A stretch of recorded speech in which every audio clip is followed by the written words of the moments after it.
Bonjour à tous et bienvenue à vous dans cette semaine qui met à l'honneur la sensibilité. Je suis très heureuse de participer cette année encore à cette belle semaine. Je suis Élise Lécuyer, j'ai 44 ans, je suis ex-enseignante et actuellement coach pour ados et pour femmes hautement sensibles. Je suis spécialisée en psychopédagogie, orientation positive et en intégration des réflexes archaïques. Et j'ai découvert ma haute sensibilité tardivement, j'avais 40 ans et j'ai voulu revenir en arrière et vous partager un petit peu, mon parcours, mon témoignage, comment j'en suis venue à découvrir ma haute sensibilité et tout ce qu'elle m'a apporté en fait, tout ce qu'elle m'a permis de faire après. À savoir, mieux me connaître, retrouver confiance en moi, arriver à préserver mon énergie, trouver un métier qui me correspond et qui correspond à mes besoins, mes valeurs, qui soient alignés avec moi-même et qui me permettent de m'épanouir. Donc je vais tout d'abord vous expliquer comment c'était pour moi avant de découvrir ma haute sensibilité et quelle était ma situation, comment je le vivais, comment j'en suis venue à découvrir ma haute sensibilité, à mettre des mots dessus.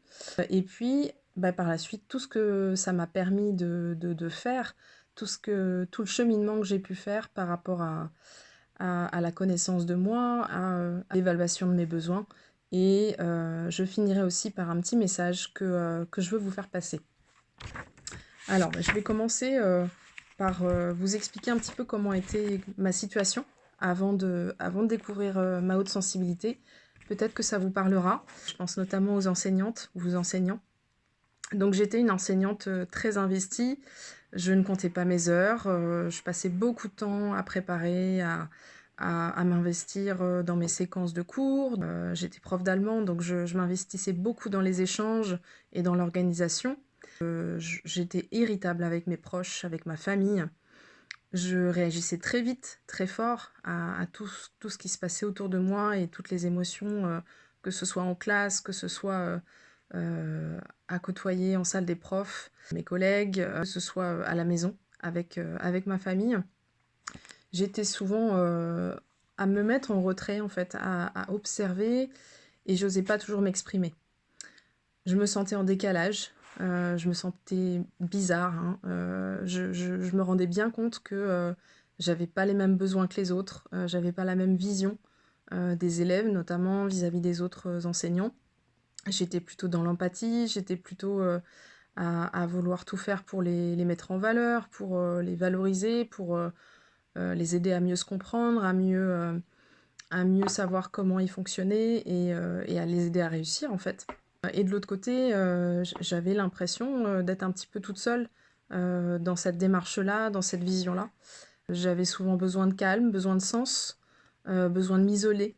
J'étais souvent à avoir besoin d'être dans la nature aussi et en fait, j'avais pas les mots, je savais pas que j'en avais besoin de tout ça et du coup, eh bien, j'en suis venue à m'épuiser au travail, hem, parce que, voilà, j'avais trop donné de moi-même, j'avais passé, beaucoup de temps à donner de l'énergie aux autres, à m'adapter. Je n'arrêtais pas de m'adapter. Je cherchais, à répondre aux attentes, des autres, que ce soit dans mon travail, que ce soit, à la maison, avec les autres, mes amis, mes proches et du coup, je me vidais de mon énergie et ne me ressourçais pas, en fait. J'étais vraiment tout le temps dans la saturation. Je l'ai compris plus tard et donc mon environnement également de travail devenait toxique. Il ne me convenait plus, mes conditions de travail se dégradaient. J'avais beaucoup de stress, ça correspondait plus, au sens que je mettais, à mon métier, au début où j'ai commencé en tant que prof d'allemand. J'avais vraiment cette sensation d'un système maltraitant, à la fois vis-à-vis des profs et à la fois vis-à-vis des élèves et des équipes. J'étais tellement à bout que j'ai fini par faire un burn-out. Je ne vous le souhaite pas bien sûr, mais c'est ce qui peut arriver. Et ce qui m'a aidée en fait à mettre des mots sur qui j'étais, sur qui je suis et quels sont mes besoins, c'est la psychologue qui m'a suivie à ce moment-là. Qui m'a permis en fait de faire le point, de mettre des mots sur qui j'étais et de mieux comprendre en fait. Donc le premier effet qui se coule un petit peu, ça a été d'être soulagée, de me sentir soulagée, de ne pas être bizarre, de ne pas être une extraterrestre, savoir qu'il y avait une explication à tous mes ressentis, à mes besoins, à tout ce que j'avais vécu jusque-là.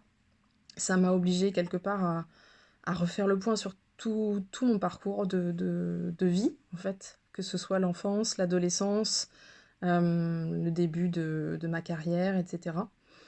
J'ai enfin compris pourquoi je réagissais aux odeurs, par exemple. Certaines odeurs me mettaient vraiment mal à l'aise, d'autres me faisaient beaucoup de bien. Les matières, quand j'étais petite, je me souviens que je ne supportais pas certaines matières. Les étiquettes, ça me grattait. Les collants, c'était difficile aussi.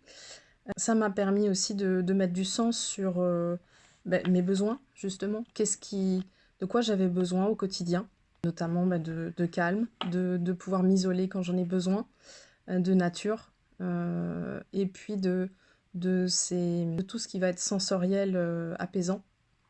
J'ai pris conscience aussi de mon empathie, très très développée, et du sens de tout ce que je ressentais, de mes émotions, de mes sensations corporelles. J'ai pris conscience de mon intuition, du fait que j'étais capable de sentir ou de ressentir des choses sans pouvoir mettre des mots dessus.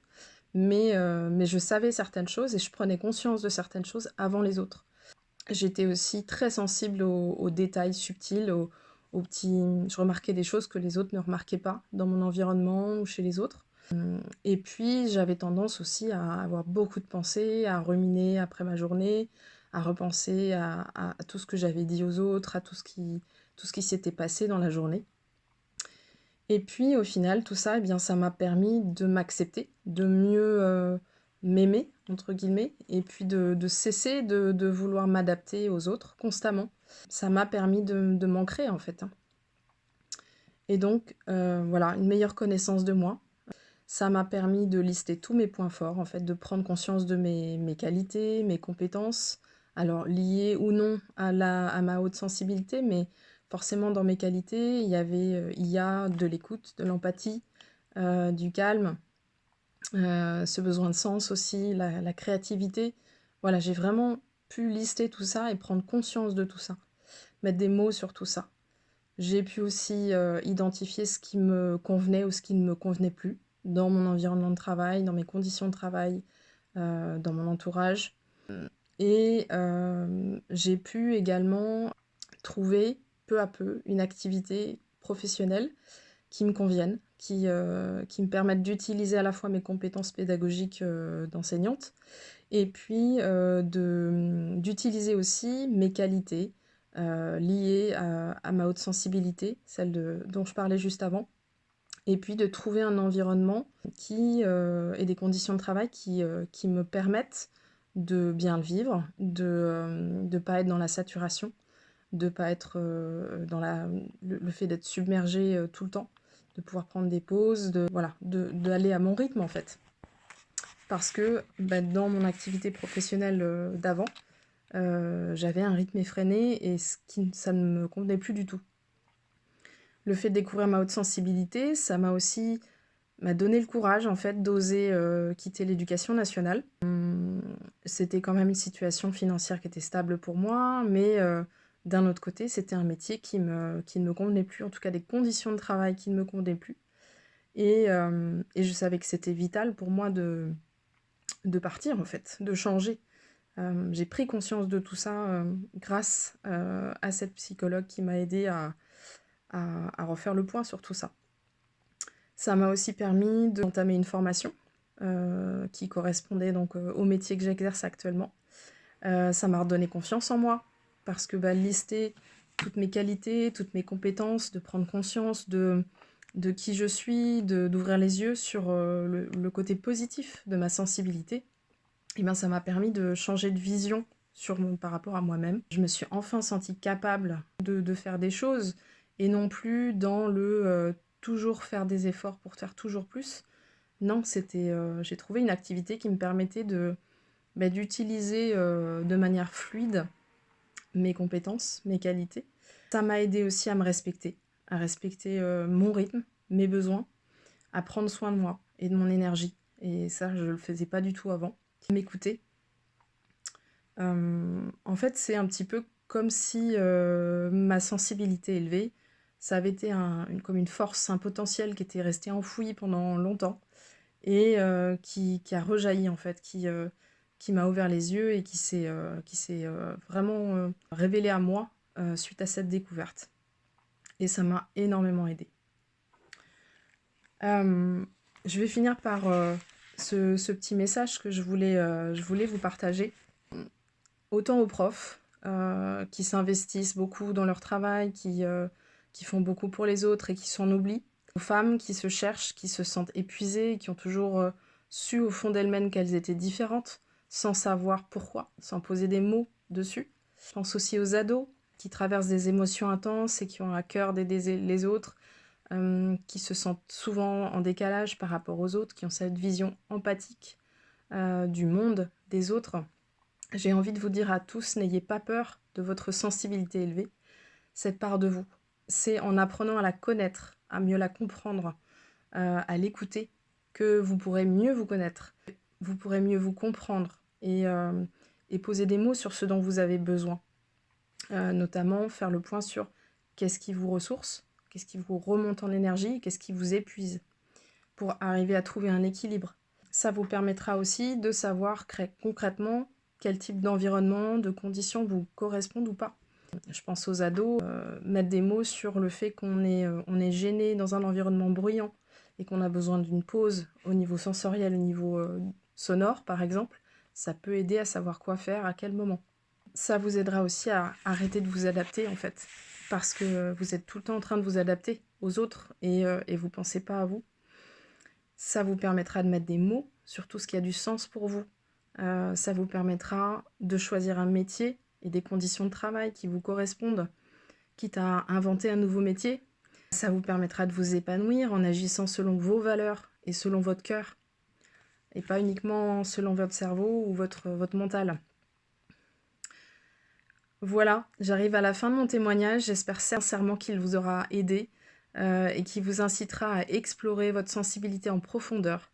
Surtout que ça vous aidera à trouver ce qui vous correspond, à mettre en valeur vos qualités et puis de prendre soin de vous, de votre énergie, de savoir mieux vous connaître en fait. Si vous souhaitez me contacter pour échanger ou pour en savoir plus un petit peu sur mes accompagnements, je vous invite à retrouver mes coordonnées sous la vidéo. Je voulais passer un grand merci à toutes les personnes qui ont œuvré pour organiser cette belle semaine de la sensibilité et qui ont fait que je peux vous parler aujourd'hui. Je pense à Lydia, je pense à Christine Dess, je pense à Marie Sadou et j'en oublie certainement. Merci à toutes. Je vous souhaite une très belle semaine de la sensibilité et puis profitez bien de tout ce qui vous est proposé. Vous pourrez revenir aussi sur la chaîne de l'Observatoire de la sensibilité. Merci aussi à Saverio Tomasella qui est à l'origine de tout ça. Je vous souhaite une belle journée, belle semaine et je vous dis à bientôt.